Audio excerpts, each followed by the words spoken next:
Muito obrigado. Saudar a si, saudar a sua equipe, saudar também a todos que nos vê a partir de casa e também sobre várias plataformas. Bem, a primeira coisa que eu posso dizer antes de ir para a ação do professor, assim como do aluno, é que nós agora vivemos numa sociedade que não observa aquilo que são os valores morais. E esse não é o primeiro caso, são vários casos. E eu já vivenciei um dos casos. Quando digo que é a sociedade que está doente, é porque hoje em dia nós já não temos aquilo que quando nós crescemos éramos educados até com vizinhos, na rua, seja onde for, mas hoje em dia chamar a atenção, portanto, o filho de vizinho pode trazer, portanto, confusão ou brigas que podem culminar mal. Ora, quando nós olhamos para o caso que houve da luta do aluno para o professor primeiro também não se comportou como professor. Ele, naquela altura, não estava a se comportar como professor, comportava-se como mais alguém que não observa aquilo que são as normas, os valores morais, porque um professor, de facto, não pode e nem deve trocar copos com alunos, e, sobretudo uniformizados. O que eu sei é que se é professor, sai em grupo de professores, ou tem amigos lá no bairro e que são amigos do seu status social, e não saindo com alunos, porque nós sabemos que os nossos alunos agora ultimamente são muito agressivos, atendendo em conta o tipo de sociedade que nós temos. A sociedade é uma sociedade agressiva, é uma sociedade que, portanto, gosta de guerra. Isso tem a ver também com o nosso percurso histórico. Então, o aluno agiu como agiu, mas isso também tem a ver com aquilo que é a forma que se vive em casa. Se calhar esse aluno em casa também é um problema e na escola também é um problema. Agora, importa também perceber por que é que chegaram a esse ponto de se espancar. O que é que o professor e o aluno estavam a discutir? Mas, de facto, é uma atitude condenável. Eu acho que tem de haver uma chamada de atenção ao próprio professor que esteve, portanto, na baraca a beber com os alunos uniformizados. Ele deve ser, portanto, ter um processo disciplinar para chamar a atenção para que não possa repetir mais e também para que os outros também não possam enveredar pela mesma prática. O que tem se feito, eu trabalho também numa escola secundária. O que nós fazemos é a luta do dia a dia. Sempre apelamos aos alunos para poderem voltar para casa logo que saírem da escola, para não acontecer esse tipo de caso. E controlamos, tanto o professor assim como a segurança da escola, situações de alunos que podem, portanto, consumir álcool no recinto escolar. E se, por exemplo, aglomeram-se num sítio, sempre chamamos a atenção. O aluno está na escola, tem que estar na sala de aula. O aluno saiu da escola, tem que ir para casa. Agora, há de facto um erro na parte do próprio aluno. Como pessoa, eu acho que aquela idade pode não ter 18 anos, mas já é uma pessoa que sabe o que é o bem e o que é o mal. Então, há necessidade de também ser responsabilizado o próprio aluno e o professor também tem que ser responsabilizado. Eu acho que os dois devem ser responsabilizados. Agora, dizer que a culpa é do governo, é dos pais, eu para mim não poderia partir por aí. A culpa é da própria sociedade. Uma sociedade boa sempre vai ter um produto bom. Nunca vamos ter, por exemplo, quer dizer, boas sementes de amendoim e colhermos um produto mau, não é? Então, se nós temos professor que se comporta dessa maneira e temos alunos que se comportam dessa maneira, tem a ver com a sociedade no geral. Aí temos que, portanto, olharmos para a família. A instituição família hoje em dia é aquela que já está destruída. As pessoas só nascem os filhos, quando mandam para a escola primária, mandam para a creche, é um alívio. É um alívio. Então, mandam para a escola secundária, para aí eles estão aliviados. Cada dia, para cada um acorda, vai aos seus afazeres, depois se encontra no final do dia e já não há aquele espaço que nós tivemos, acho que era quase no fim, somos os últimos, a ter um espaço em que depois do jantar, ou mesmo antes do jantar, havia uma conversa, havia muita coisa que éramos transmitido que tem a ver com os valores morais. Mas ultimamente o indivíduo nasce e é deixado por sorte própria. E pior ainda quando nós estamos numa sociedade que não observa aquilo que são os valores morais. Uma sociedade, diria, amoral, quase na sua maioria. Esse é um facto, porque se fores a observar, olha para todos os setores da nossa sociedade, tanto político, tanto economistas, professores, médicos, polícias, estava a falar de Cernic agora. Se nós formos a ver o comportamento das pessoas que estão nessas áreas, vamos ver claramente que são pessoas que não observam aquilo que é moral, são pessoas fora de uma convivência normal dentro da moralidade. Nós temos a moral, mas sim não observamos aquilo que é a nossa moral. Agimos como pessoas como se estivéssemos a sair do estado natural, não é? Em que cada um fazia o que queria sem nenhum contrato social. Nós não estamos a observar aquilo que são os ditames de um contrato social e de uma construção de uma sociedade justa, e honesta e próspera. Ok. Vamos ao nosso tema central. Vimos aqui a visão do professor face a este acontecimento, diga-se de passagem, vergonhoso, este cenário que em algum momento não se identifica como moçambicanos, porque todos os moçambicanos aqui são beliscados. Professores são aqueles que formam, são aqueles que preparam, são aqueles que estão na linha da frente para aquilo que é o desenvolvimento do nosso país. E os jovens ou adolescentes são essas flores, são esses cidadãos a quem confiamos e esperamos que nas gerações, aliás, próximos anos, possam dar um contributo que visa tirar Moçambique do segundo país mais pobre. Graças a ele queremos estar lá no top 20 dos mais ricos, top 1, top 10 dos mais ricos. Confiando nisso. Agora, quando nos chegam essas informações, em algum momento deixam-nos em parrampas. O mais carcado também é ver que há mais que a primeira oportunidade que tiveram envolvem-se em coisas de vergonha, de baixaria, numa época terrível, por usar esse termo. Numa época em que a informação voa. Envolve-se em pancadaria, tira a peruca, tira a caplana, em algum momento tira algum elemento, a roupa íntima da outra. Estão a filmar. É a sua filha, seu filho na escola a ver imagens de mamã a lutar. Imagens de mamã a dançar uma singuitana. É esta sociedade que nós estamos aqui a vivenciar, este modo de vivendo, esta sociedade nós estamos aqui inserida nela. E se calhar queremos aqui possíveis soluções. O Dr. Santismo dizia que quase todas as áreas estão sobre esta enfermidade, uma crise nesta. Fala-se da própria ética, assim como moral. Caríssimos, vamos agora a Matola. Vamos a Matola para falar um bocadinho da Frelimo. Os homens da Frelimo, ou os membros da Frelimo, poderão se unir e nesta união vão se encontrar, aliás, haverá um encontro, e neste encontro nós queremos entender qual é a essência disto. O professor Santismo é político, teve algumas andanças em alguns partidos e neste momento poderá nos emprestar o conhecimento, e a produção poderá nos emprestar o conhecimento sobre este assunto em causa,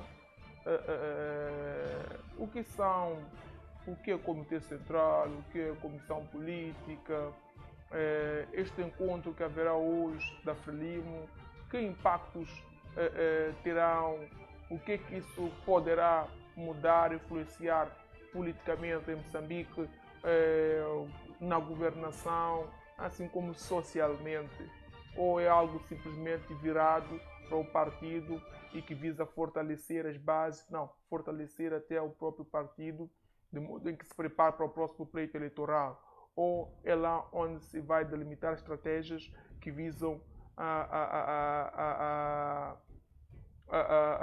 a gerir alguns assuntos que apoquentam os moçambicanos. Portanto, pedi a atenção no GC, por Santíssimo, mais uma vez, a pergunta coloco, já tinha feito em off. Como é que avalia o Partido Frelimo atualmente? Bem, obrigado. Queria dizer que quando nós falamos do Comitê Central, temos primeiro a Comissão Política, que é o órgão que gera os assuntos do partido no dia a dia. Depois, no intervalo, temos as reuniões do Comitê Central, e do Comitê Central temos o Congresso, que é o órgão máximo de 5 em 5 anos. Então, nesse período, temos a Comissão Política e temos o Comitê Central. O Comitê Central é o órgão máximo, portanto, que decide sobre a vida do Partido Frelimo. O Comitê Central decide sobre a vida do Partido Frelimo? Sim. Ok. Depois da Comissão Política. Ora, como é que eu olho para o Partido Frelimo neste momento? Eu olho para um partido igual àquilo que é o Estado moçambicano. Porque o Estado moçambicano é uma nação par, é uma nação que não existe, estamos a procurar. Então, o Partido Frelimo também está nessa situação, é um partido que já não existe, está-se a procurar. Agora, o grande desafio que esse Comitê Central tem que reúne hoje na Matola, é, portanto, redefinir as linhas de atuação e também reencontrar-se no campo daquilo que é a moralidade. Mas antes, deixa-me realçar o seguinte, que nós antes dessa sessão do Comitê Central assistimos aí o presidente Chapo em reuniões ali na Zona Norte, Zona Centro e Zona Sul. Provavelmente ele está num exercício em que está a buscar, portanto, apoio dentro do Partido Frelimo para poder, portanto, avançar com aquilo que é a sua agenda de governação. Mas também está a cimentar aquilo que são as suas raízes para poder controlar a máquina administrativa do Partido Frelimo. E hoje, depois dessas digressões a nível do país, a região Norte, Centro e Sul, está no Comitê Central, onde mais uma vez vai ouvir, portanto, aquilo que serão as decisões que vão sair desse órgão, portanto, deliberativo. Então, olhando para a estratégia usada de reunir regiões, se calhar ele está a tentar cimentar aquilo que eu estava a dizer, mas também a tentar incutir uma certa ideologia a cada região para poder, portanto, usar como o seu modelo para esse novo desafio que a Frelimo tem, que o país tem, porque é bem sabido que nós estamos num momento em que o Partido Frelimo já perdeu credibilidade e os membros do Partido Frelimo são vistos como pessoas ruins, pessoas corruptas, segundo as estatísticas. Se nós formos a ver, quando formos aos tribunais perguntarmos, fazermos estatística para vermos quantos frelimistas envolvidos em atos de corrupção, pequena, média e grande corrupção, vamos perceber que de facto são a maioria. Se calhar podemos chegar em províncias que só vamos encontrar membros do Partido Frelimo envolvidos em escândalos de corrupção. Então, o presidente Chapo deve estar no exercício de, portanto, consertar alguns posicionamentos no sentido de mudar-se o modus vivendi em que os membros do Partido Frelimo olham postos de governação como a partir do topo para a base como uma oportunidade para o enriquecimento. Não é por acaso que tem aquela expressão que eles costumam dizer que agora é a nossa vez, não é? Okay. E isso estamos a verificar em vários setores. Agora é a nossa vez. Por isso que cada ciclo governativo há escândalos que são despoletados por novos atores que querem estarem lá. Agora, o desafio grande do Daniel Chapo, do presidente da Frelimo, é unir os camaradas e também dizer aos camaradas que temos que trabalhar para trazer resultados diferentes, como ele tem dito. E essa forma de trabalhar é combater a corrupção, não é? E a corrupção está instalada dentro do Partido Frelimo. É onde está instalada e enraizada. Então, Está dentro do Partido Frelimo a corrupção ou está nas instituições públicas? A corrupção está dentro do Partido Frelimo. Digo isso por um facto. Não há nenhum dirigente do topo que veio da oposição, por exemplo, ou veio da sociedade civil. Todos são membros do Partido Frelimo e prestam contas ao Partido Frelimo.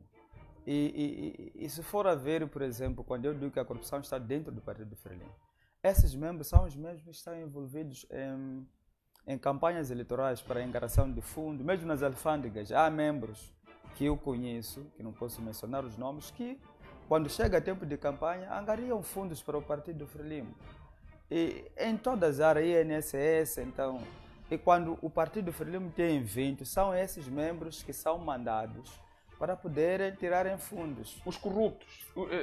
Estava a dizer que os membros são mandados para tirar fundo, é isso? Exatamente. Se tivemos um caso do falecido ministro da Justiça, o Abdurrahman, que foi mandado pelo próprio Presidente da República para poder tirar os 100 mil para pagar algumas viagens para os Emirados Árabes Unidos, que depois custou-lhe o cargo porque aquilo era uma armadilha. Eu acho que o exercício grande que o Presidente Chapo tem a transmitir para os seus camaradas é que temos que combater a corrupção e isso tem que partir de dentro para que, portanto, o país possa avançar e a Frelimo volte a ter credibilidade. E se ele conseguir, portanto, incutir isso nos seus camaradas, portanto, ele terá vencido uma etapa, não é, que tem a ver com a mudança, porque ele quer um partido renovado, um partido diferente com os outros ciclos governativos. Mas é um desafio enorme porque se nós formos a olhar para a máquina que ele está a dirigir, é uma máquina dominada pelo regime News. E o que nós ainda vivemos até hoje é o newsismo. Ainda não temos o Chapo enraizado porque o Comitê Central, a Comissão Política, os comitês provinciais, distritais, de zona, de bairro, foram, portanto, instalados no momento, aliás, no período de Filipe Nunes, em que, se formos a ver, na sua maioria, renovaram os mandados por unanimidade, entre aspas, por aí, dentro de um barulho interno. Que a ideia era manter essa máquina que é fiel ao Filipe Nunes, ou que era fiel ao Filipe Nunes, para também Filipe Nunes se manter como presidente da República. Agora, ele tem esse desafio de estar a dirigir uma máquina que não lhe é, portanto, fiel, não é? Que é fiel a um outro regime que, pelos dados que nós temos, não contribuiu bastante para que Moçambique pudesse avançar na rota do desenvolvimento, mas sim contribuiu durante os 10 anos para que Moçambique pudesse afundar cada vez mais. Mas, basicamente, o que se pretende com esse Comitê Central, a grande coisa é a coesão. Essa é a primeira coisa. Coesão, é a coesão. No seio do partido. No seio do partido. Mas, acha que não existe a coesão? Claro que não existe a coesão. Porque, olha, nós tivemos algumas situações depois daquilo que vivemos sobre os resultados eleitorais, em que alguns quadros da Frelimo concordavam com a ideia que nós dizíamos de que tínhamos que criar um governo de transição e refundarmos o Estado de facto, não nos moldes em que se desenhou que Daniel Chapo está a conduzir, por exemplo, o diálogo político, que eu acho um fiasco, eu acho um entretenimento para se ganhar tempo para alguém poder realinhar algumas estratégias para manter a Frelimo no poder. Então, a coesão que se pretende no Comitê Central, que possa se tentar buscar, é unir os camaradas. Como é que vai se unir os camaradas? Olhando para o momento que nós estamos a ver, que é histórico, de uma sociedade corrupta, uma sociedade que não observa aquilo que são os valores morais. Olha, eu estava, por exemplo, a falar, uma vez falei sobre a CTA, falamos sobre a Ordem dos Advogados. Quando tu fores a ver em todos, mesmo na sociedade civil, outros órgãos da sociedade civil, ONGs, nessas instituições, as sucessões são polêmicas. E cada um que ascende ao poder tem os seus. Tem os seus para o quê? Porque ali há fundos que circulam. Então, é para poderem, portanto, também retirarem os fundos. Eu te desafio, há muitos moçambicanos que estão ou vão acompanhar esse programa. mas que se nós formos a colocar a eles no lugar, por exemplo, do Ministro das Finanças, entre outros cargos, vão enveredar pelas mesmas práticas. Mas isso não é por acaso. É a sociedade que está em crise. O que nós temos que fazer é, de facto, voltarmos a sermos uma outra sociedade, comparado com o tempo de Samora, que era uma sociedade de valores, que observava os valores, que era uma sociedade que era unida em prol do desenvolvimento do país, mas mesmo em momentos muito hostis naquilo que tem a ver com a vida humana. São momentos de grande sacrifício, mas as pessoas estavam unidas e estavam, portanto, felizes porque sabiam o que é que estavam a fazer. Agora, o Chapo tem de ser um homem de palavra, tem de ser um homem escravo da sua própria palavra, o que eu não observo tanto. Eu acho que ele não vai conseguir unir os camaradas, porque a união que se pretende hoje é que deve se unir e manter o partido no poder, e manter o partido no poder é a boa governação, sem corrupção, com atos visíveis, e uma governação que vai, portanto, ser diferente no sentido de haver uma reconciliação genuína nacional. Sobretudo, a reconciliação que deve acontecer é entre os governantes do Partido Frelimo, ou o próprio Partido Frelimo, com o povo moçambicano, o Partido Frelimo, com os partidos políticos da oposição e seus dirigentes, o Partido Frelimo com os empresários, assim como com outros atores fora do país.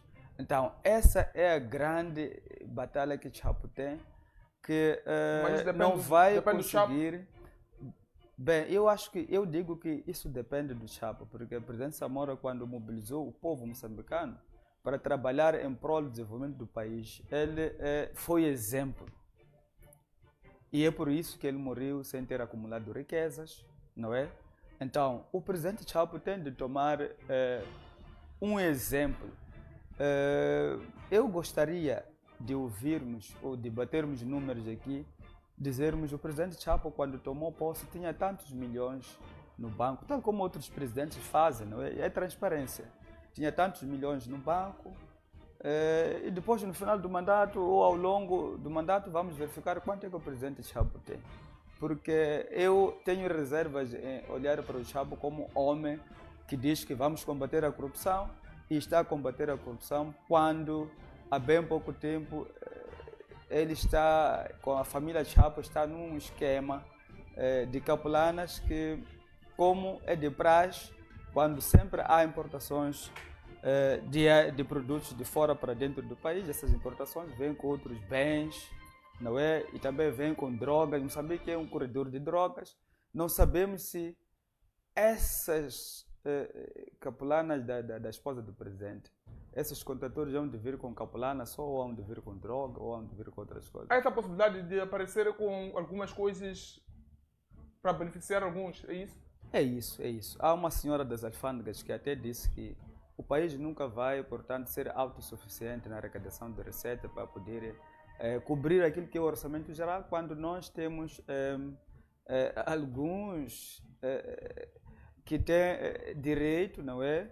Por causa do seu posicionamento como deputado, ministro ou altos dirigentes do Estado, que trazem malas e malas de produtos que até estão a fazer negócio. Agora, eu estou cético de que não estamos a trazer capulanas só para Moçambique, nesses contentores de capulanas, tal como agora estamos a falar de arroz, que era para sementeira, mas que não é arroz, é um arroz descascado que é para consumo.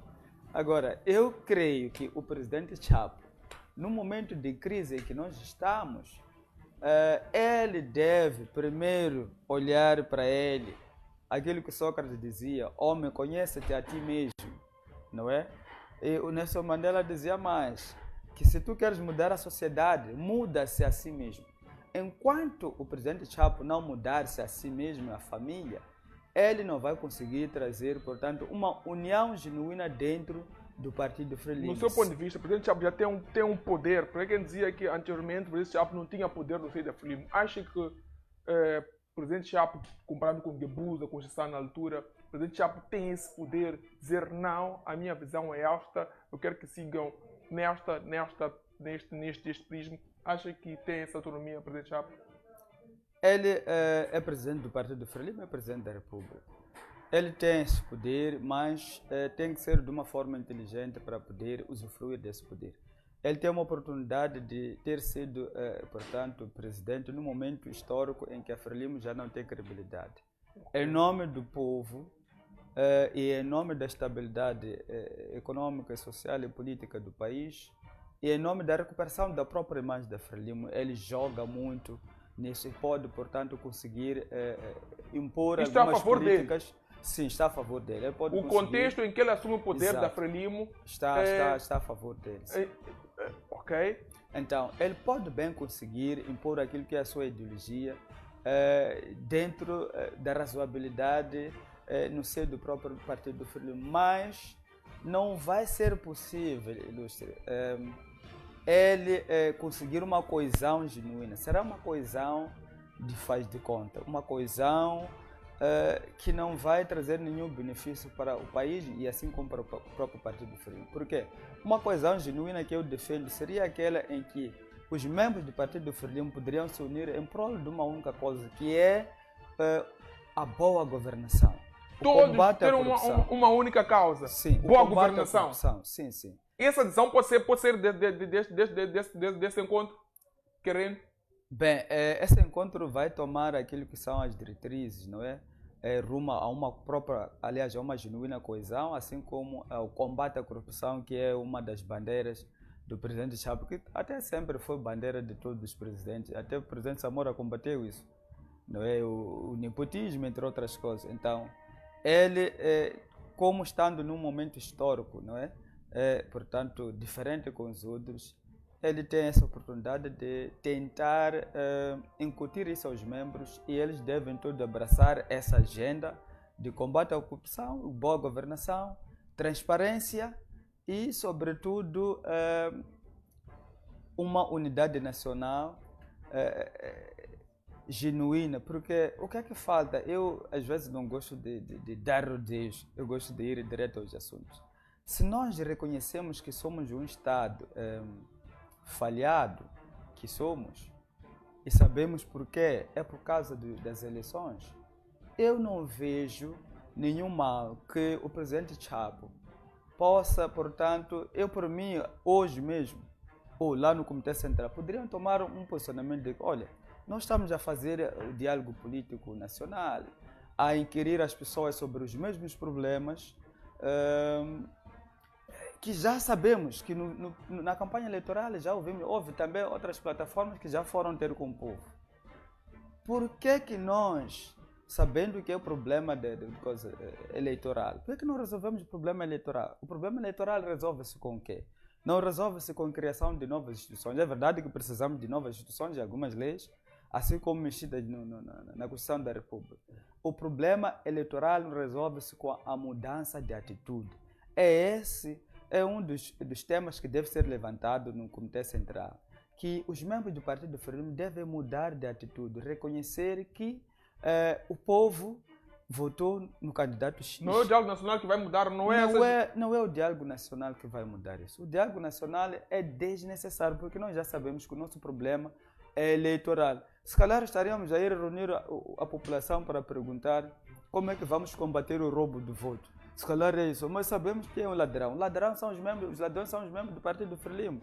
Então, é o próprio presidente dizer, pá, camaradas, vamos trabalhar sem corrupção, vamos trabalhar para o bem das populações e as populações vão confiar, vamos resgatar a confiança com o trabalho. Quando nós assumimos que ladrões são os membros do Partido Frelimo, e eu levo aqui a olhar para a composição da CNE, do Conselho Constitucional. Nós não temos só a Frelimo no Conselho Constitucional, não temos só a Frelimo na CNE. É justo dizer que ladrão são membros do Partido Frelimo se temos representados dos partidos nesse órgão de gestão eleitoral, aliás, num dos órgãos de gestão eleitoral CNE. Bem, eu acho que quando eu digo que os ladrões são os membros do Partido Frelimo, o roubo de votos, até nem posso chamar de roubo, acho que tenho que usar outro termo, porque nós vamos votar nas urnas, não é? Aqueles nossos votos que nós depositamos, o regime só precisa de saber quais são os resultados do mês X. há outros centros paralelos que fabricam atas digitais. De tal forma que aquelas urnas que são levadas aos comitês distritais de eleições ou de cidade, nem são tidas, nem achadas. Eles só querem ver aquelas atas para poderem falsificar a assinatura a um ou outro CNE ou STAI paralelo a este que nós achamos que é o mesmo. Agora, o que nós pretendemos aqui, aliás, só para clarificar isto, quando nós temos atas editais na posse da oposição, aquelas atas editais são atas que ilustram aquilo que é o resultado nas mesas, não é? Mas depois vai aparecer uma ata absurda, que uma mesa tem 1.200 membros, eleitores, quando na verdade uma mesa tem 800. E em alguns casos fazem inversões. Por exemplo, o candidato X teve 500 votos e dele teve 200, inverte. Então, é verdade, é um facto adquirido. O que Chapo tem que dizer é que nós só vamos ter credibilidade com o povo moçambicano se nós trabalharmos, se nós percebermos que não é possível construirmos um país próspero, sermos milionários e vivermos em paz, quando a maioria da população moçambicana vive na miséria, abaixo da linha da pobreza. Então, um grande desafio que ele tem como primeiro desafio é unir os seus camaradas para olhar a governação como uma oportunidade para o resgate da imagem, ou a boa governação como uma oportunidade para resgatar a imagem do Partido Frelimo. E isso só é possível quando ele se comportar como alguém que está, portanto, a apregoar essa agenda de boa governação, não é? Para que possamos ter resultados a curto, médio e longo prazo que possam beneficiar e tirar Moçambique da linha onde está abaixo, aliás, na linha da pobreza em que se encontra. Agora, se continuar aquele Chapo que conheci como governador de Inhambane, mentiroso, que até já há estradas lá para aquelas zonas de Egufuro, por aí, em que ele deu entrevista a vários órgãos de comunicação social a dizer que há fundos, até alguns amigos majonjones que trabalham na África do Sul também estão a apoiar na iniciativa da construção de estrada. Ele saiu de lá, ainda é terra batida. Tenho familiares que estão a trabalhar lá, tenho um que também está, portanto, a fazer transporte de passageiros. Não há nada lá. Ele prometeu, saiu, está aqui e prometeu muita coisa, não aconteceu. Portanto, em Inhambane, o que fez só foi apertar algumas empresas multinacionais lá para, digamos, benefícios estranhos porque não vimos nada que beneficiou de facto a população. Então, ele tem de ser, se calhar, o que eu posso dizer é que, além da oposição dos camaradas, ele tem de trazer uma outra visão governativa, que percebi que há esse exercício da parte do secretário-geral, o Abubakar. Ele, nas digressões que tem feito, tem, portanto, avaliado o nível de desempenho de algumas autarquias, não é? Então, se essa é uma avaliação objetiva para poder, portanto, traçar-se linhas governativas prudentes que possam beneficiar o cidadão, eu acho que está num bom caminho. Agora, tem de ser essa visão de incutir nos membros do Partido Frelimo para que pautem por uma boa governação. Mas eu sublinho que não há de haver, portanto, uma boa governação, combate à corrupção, quando nós não nos unirmos como moçambicanos, tanto membros da Frelimo, tanto membros da oposição, tem de haver uma união e deixarmos que o Estado de Direito, de facto, possa funcionar. Nós temos uma situação em que os nossos dirigentes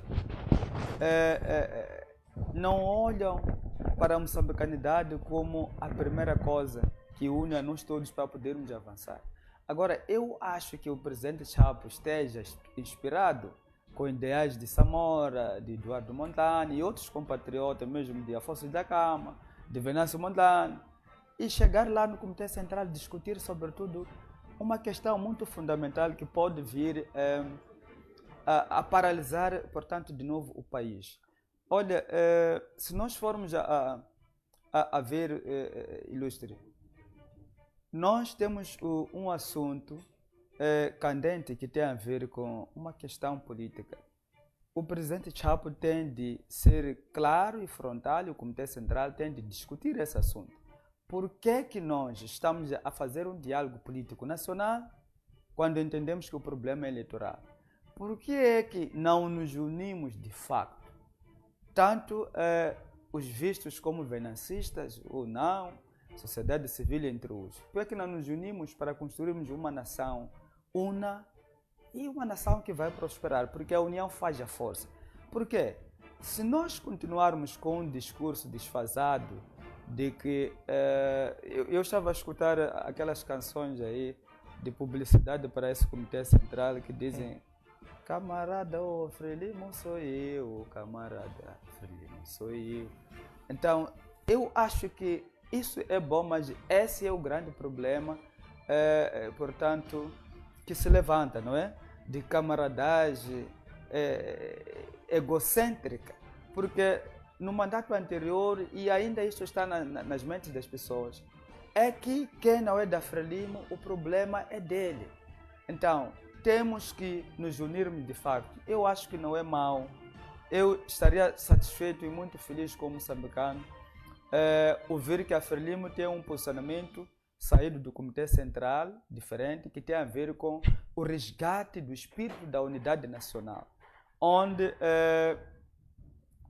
portanto, poderíamos esquecer tudo, porque se nós calamos e deixamos que as coisas acontecessem, é porque assumimos que somos uma nação una e que temos que nos abraçar. Então, esse Comitê Central tem que discutir a relevância do diálogo político nacional, que é da iniciativa do presidente Inhosse, depois transmitiu ao Chapo.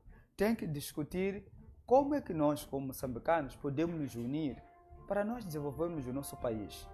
Se queremos usar o exemplo dos americanos, os americanos há muito tempo, em 1700 e tal, andaram em guerras civis intermináveis, que até nas noites havia empreitada de caçada de homens e matavam-se. Aquilo que a Frelimo está a fazer aqui em Moçambique.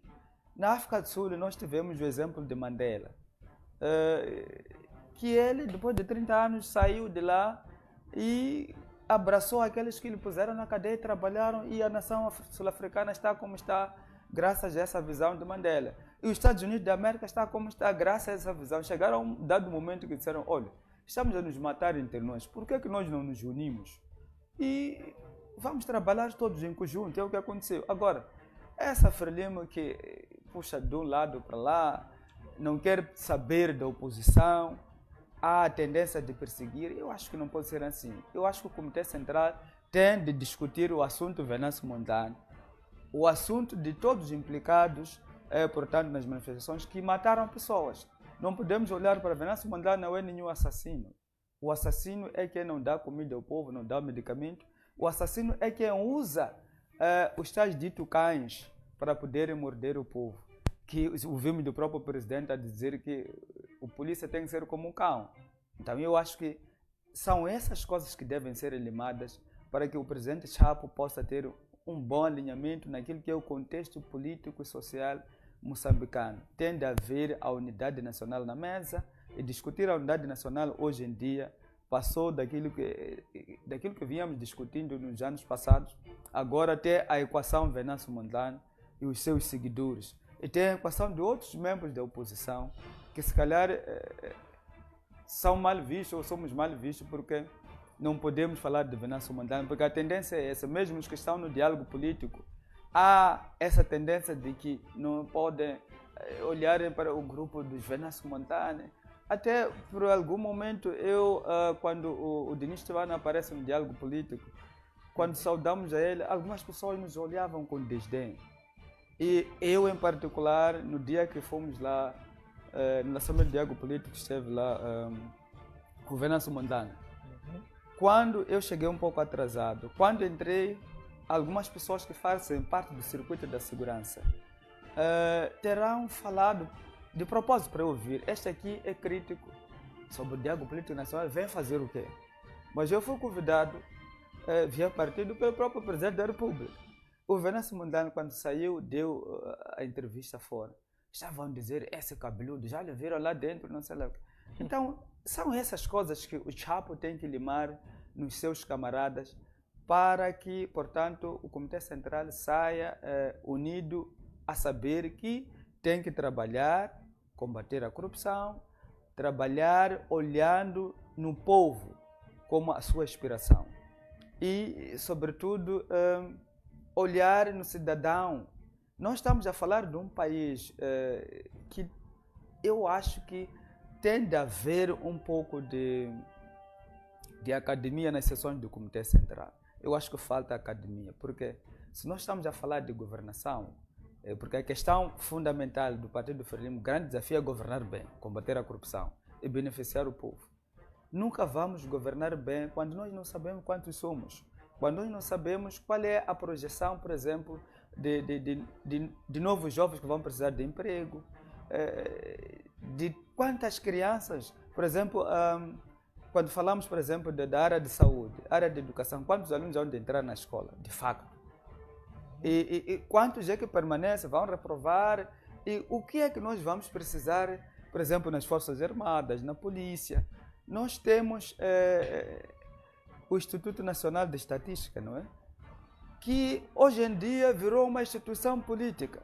Não é possível uma instituição dessa, que é muito crucial para a projeção do desenvolvimento do país, ser usada para fins políticos. Vimos o caso de gás. Quem é que nos garante que desde lá que saíram alguns quadros prudentes lá no Instituto Nacional de Estatística, que os dados estatísticos que vamos ter hoje em dia são fiéis, são reais? Então, há que haver, portanto, um pouco de academia nessas organizações ou nessas reuniões do Comitê Central, porque de facto governar é um ato. Você tem que saber, eu tenho tantos filhos, esse vai para a escola, esse vai ter tendência para isto, para este estar no ensino superior, entre outras coisas.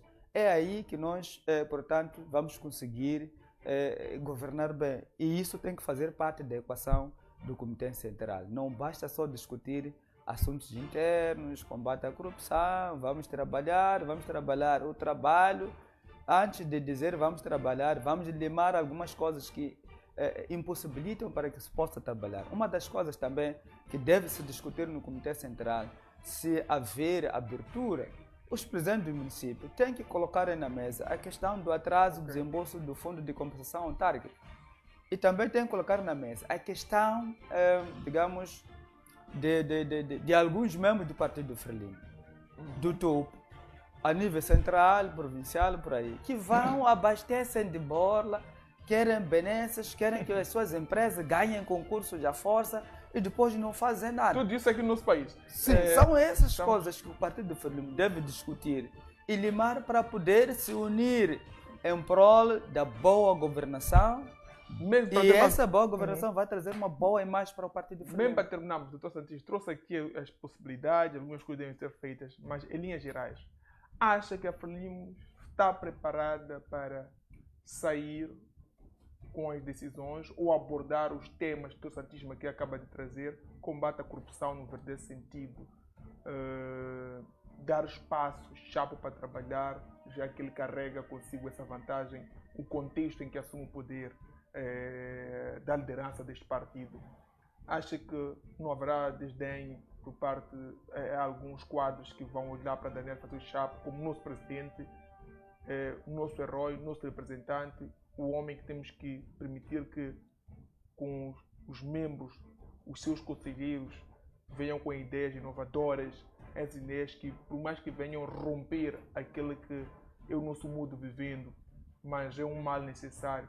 Acha que de lá sairão decisões que para alguns vai doer, para alguns terão que abrir mão de alguns benesses, mas é o necessário para que a Frelimo sobreviva, para que a Frelimo faça diferente, para que a Frelimo obtenha resultados esmagadores, eu sei que é, nas próximas eleições? Bem, eu não acho que há de haver mudanças significativas, mas é um passo a se dar para poder incutir os membros do Partido Frelimo que a boa governação, o combate à corrupção é a chave para a recuperação da imagem do Partido Frelimo. Ora, digo que não vai ser possível, portanto, se conseguir o desejado, porque se formos a olhar para o próprio sistema que nós temos em Moçambique é altamente corrupto. E também é daí onde digo que a democracia às vezes tem defeitos. Por quê? Esses membros do Comitê Central são os membros que tomam decisões sobre a reeleição para outra candidatura do próprio Chavo. E são os membros que tomam grandes decisões, mesmo na formação do próprio governo. E a nível da base são eles que prevalecem e ditam as regras e fazem tudo. E na presidência chegam algumas informações que podem ser reais ou não. Então, eles é que controlam o país no terreno. Então, eu penso que o que vai acontecer de facto é queimar alguns dias a discutirem assuntos internos, como é que devem se realinhar para terem credibilidade no seio da população, que é a boa governação, que eu já avancei uma das coisas. Que também a outra coisa é esquecer que esta é a oposição, mas colocar na mente que esta aqui é moçambicano.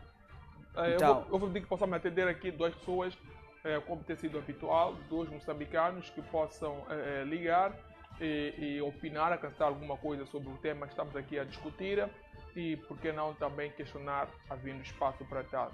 Então, o professor Santismo está cético de algumas coisas face a este combate à corrupção.